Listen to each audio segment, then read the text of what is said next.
right. Do your hair. Awesome.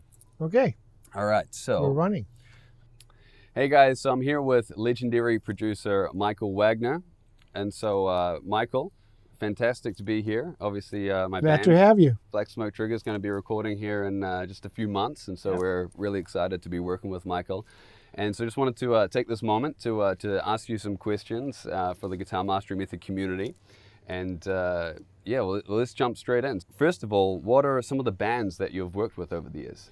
I worked with Ozzy Osbourne, Alice Cooper, Extreme, Dokken, Metallica, and Skid Row. Pretty much every band that has a lot of guitars. And from the albums that you've worked on, what's the total number of sales worldwide? Well, it just crossed 100 million sales. But I didn't get paid for all of those, of course. So,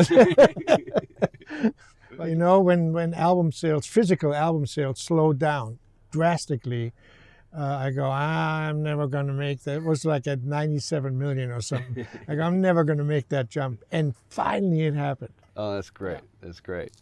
And so how did you first get into engineering and producing music?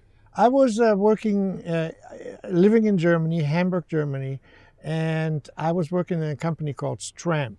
Stramp stands for Struven Amplifiers, and we were a small company, four people, and we built guitar amps, like Marshall type amps, and then later on we built mixing consoles and stuff like that. And at the very end we started building studio consoles. And we had a little studio, little 8-track studio at our factory where we could demonstrate how the gear works. And there I found out that working with the gear was a lot more fun than building it.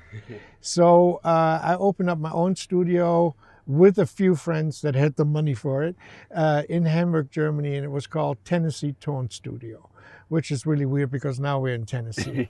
But that was the name of the band that was building the studio. I see. So that's where I got a lot of experience, because at first in a new studio you don't have any clients, but you have a lot of time and a lot of manuals. So I got to play around with stuff, invited the band from next door, and they didn't mind, you know, if I put a 1K tone in their headphones, and I didn't mind if they messed up a part. So that's how I got to practice on starting on actually a Studer analog 16 tracks. And later on, I met Don Dokken at that studio, and he was convinced that I should come to America because I'd make $100 an hour.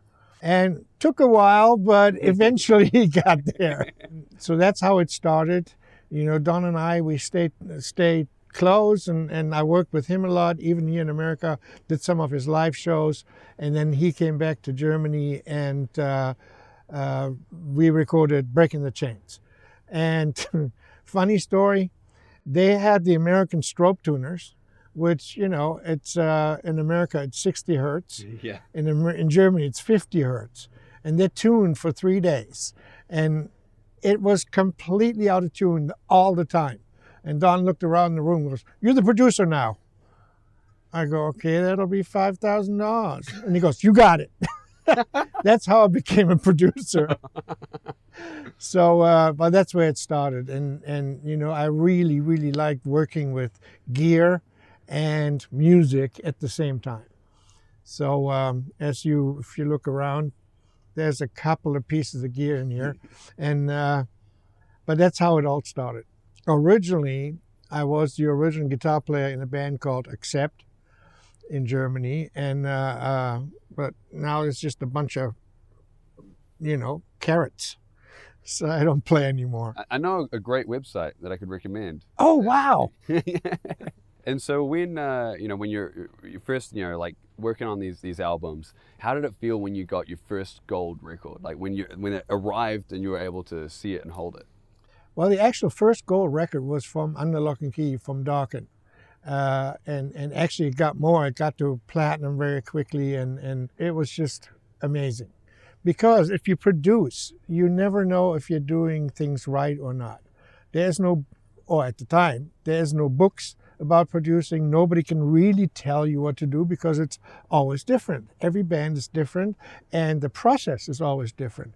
So you never get confirmation, yeah, you did the right thing, unless you get that gold or platinum album. Then you know, whoa, a lot of people like it, so I must have done something right.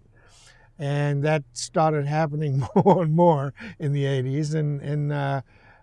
But it's just a good confirmation to, because you can't learn it any other way unless you watch other producers, which they normally guard their little secrets, if there are any, very closely.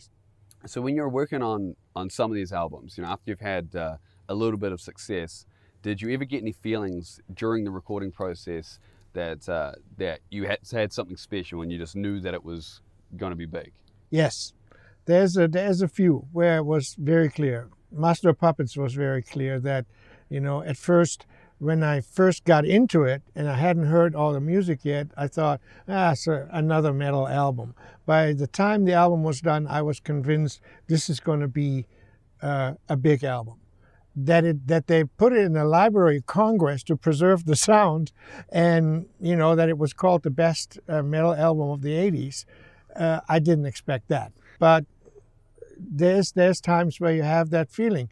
You have that feeling with Skid Row, 18 in Life. I sat there and, this is amazing. You know this is going to be good. Sometimes you think it's going to be really good, and it just doesn't work. Most of the time because of politics in the record companies, and sometimes you don't expect it to be a big record. Look what the cat track in, and then it becomes a massive album. Yeah. It's always it's a gut feel, but you could be right or you could be wrong. When you're working with so many amazing musicians, what makes a guitar player really stand out for you? If he can tune his guitar. Honestly, I'm not kidding you. That is the one point that takes the most creativity out of the recording process. If you have to turn around and every 2 chords you have to tune again, to me that's a very important point. He has to know his parts. I don't really care as much if he's like super virtuoso and he can play a million notes a second. As long as he or she is playing something that touches you, that you can relate to, and that is something that you instantly get a feeling for. That to me is a big deal. What would be like the biggest mistake that bands can make before entering a studio? Not being prepared. And I would say starting to write in the studio. By the time you get in here, you should know what you want to play. You should know what the song is like. Being prepared is a big deal. And that doesn't mean you have to know exactly which sound you want. I am responsible for some of that. But you have to know where this is going. Cool. And so what are some of the bands that you've been working with recently? We just finished the first part of Skid Row's new album. Unofficially, I'm working with Mick Mars on his solo album. And in the summer, we're going to be doing Black Smoke Trigger, which I'm very much looking forward to. One of my all-time favorite albums is the new record of Ariel. And it's very left field for me because she calls it classic folk rock. And I think it's the very first time I do that. But she's so amazing, and the album turned out so great. That's awesome. So I think it's my favorite record. I see you got one of her guitars back here as well. Right. Yeah, that was her second prototype. Ariel builds guitars as well, and she has Brian May build her guitars for her. And that was one of her prototypes, and she just left it with me. Great. And so, out of all the albums that you've worked on, which was the most enjoyable for you during the process? That is very hard to say. I always refer to the first Skid Row album as like the craziest and most fun album that I have recorded, because they were all 18, 19, 20 years old, and it was just nuts. That was a lot of fun to record this. And the 99.9% of all the other records, I had a lot of fun doing them. And there's not really, maybe one or two that I didn't enjoy. And I probably stopped them in the middle anyway. So, but, you know, since I need to get along with the people that do the record, the musicians, it normally is a lot of fun to do. We're all pretty much on the same level, you know. And what would you recommend for guitar players looking to get a really great rock guitar tone? Well, there is, I use the Kemper a lot. And at first, you know, when it came out, I said, why would I need this? I got all the amps right here. And I had like 25 amps sitting here. Now I got 22,000 amps in there, and it's a lot easier to get a great tone. So that is my, I can't even say it's secret weapon because everybody has one by now. That's what I use. But guitar tone is very, very individual. You know, I remember sitting there with George Lynch, and he would play for 3 days with different guitars, different amps for one solo. He would just like try different stuff and then come in and let's try this, you know. So it's a very individual thing, and as a guitar player, you yourself, you hear and feel the tone probably better than anybody else on this planet, you know. So if you're happy with it, and then it's probably the right tone for you. Cool. And so, who would be the most impressive guitar player that you have ever worked with? I have to say Ariel again.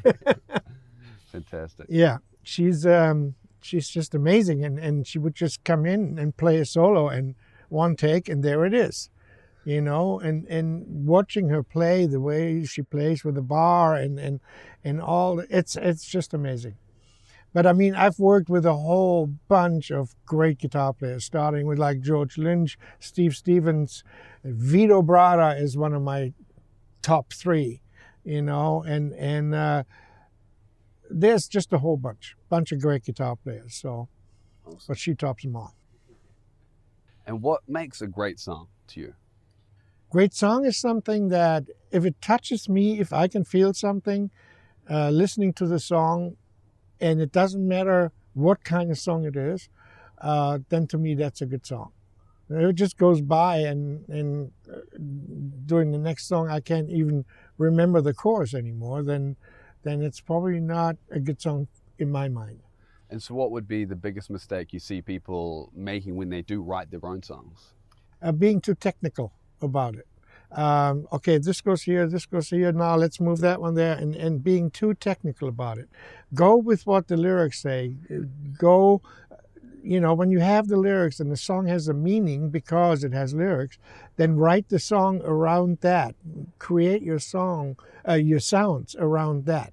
If it's a dark song, then don't make it bright and happy, and, you know, stay in the minor key, and you know, but it all has to come together. And it's sometimes not that easy, but therefore you also have a producer that is an outside opinion that says, what do you want with that song? You know? Yeah. And that's why you go through it, and you pick the songs with an outside opinion. Now, in the 80s, obviously a lot of bands and a lot of people were going pretty wild and pretty crazy. And so how did you stay focused throughout that entire time to produce so much great work? Not being on coke. Yeah. A lot of other people were, you know, but it's just, if you love something and you love doing it, you're automatically focused. You know, and I grew up with this kind of music, Deep Purple and Hendrix and that kind of music, and Beatles #1. And over time you get a feel for like, yeah, this is really good. And I'm not a songwriter. I can arrange a song and I can help you with like putting it together, but focusing is loving something, I think. You know, if you can walk away from the song still humming it and you feel something either way, then then it's a good song. Now, if you could just give one piece of advice to the guitar players in Guitar Mastery Method world, what would that one piece of advice be? Guitar is your tool. Learn to use that tool. And you never will stop learning. I mean, I've been doing this for 50 years. I learn something every day. And learn how to use the guitar. And that's my biggest advice I can give. Awesome. Well, thank you very much, Michael. Sure. It's an absolute pleasure. And yeah, can't wait to be back here in just a few months to be... Make some noise. Yeah, absolutely. All right. Cheers.